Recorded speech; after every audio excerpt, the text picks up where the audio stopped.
Alors Frédéric, on poursuit notre découverte des futures interfaces tactiles. Hier, on a caressé des plantes et on voyait l'effet que ça faisait. Vous auriez dû voir, vous auriez dû voir, c'était quand même quelque chose.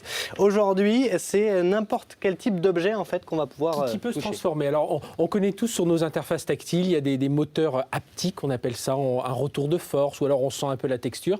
Et bien bientôt, on pourra le faire avec tout naturellement avec son doigt. En fait, c'est en creusant encore dans les laboratoires Disney que j'ai découvert ça. En fait, on parle ici de technologie haptique, donc du toucher, on parle d'électrovibration.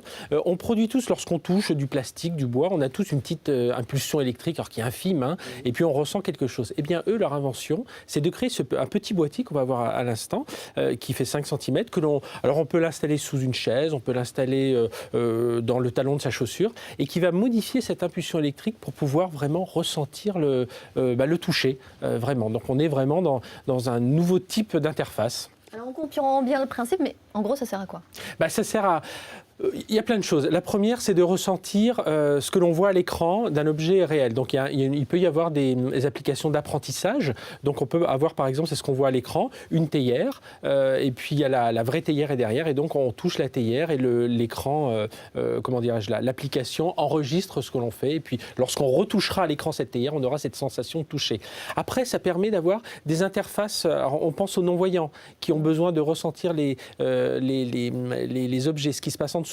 On peut penser aussi lorsque vous êtes face à une peinture ou à une sculpture, c'est ce qu'on voit à l'écran, vous avez, comme c'est protégé dans les musées par une vitre de verre, eh bien vous pourrez toucher la vitre de verre et vous ressentirez la granularité de la peinture ou alors l'objet de la sculpture. Donc voilà, les applications sont assez multiples. Donc ça veut dire que cette technologie-là, ça va pouvoir nous servir dans la vie de tous les jours en fait. Ça va nous servir dans la vie de tous les jours. On pensait, je l'ai dit, dans le premier cas, c'est évidemment pour les non-voyants. On imagine un non-voyant, un mur tout blanc, pour nous, pour nous voyants. Et puis pour lui, lorsqu'il va passer sa main, il va sentir ces petites impulsions électriques et il va peut-être sentir des signaux en braille, un texte en braille ou alors des signaux pour se diriger. Après, les jeux vidéo, bien entendu, là encore, lorsqu'on sera devant un écran, on pourra toucher un peu, on sentira ce qui est vraiment à l'écran.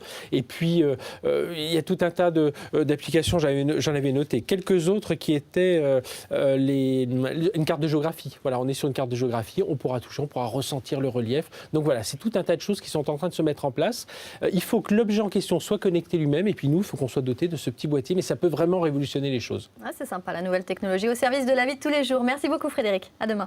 À demain.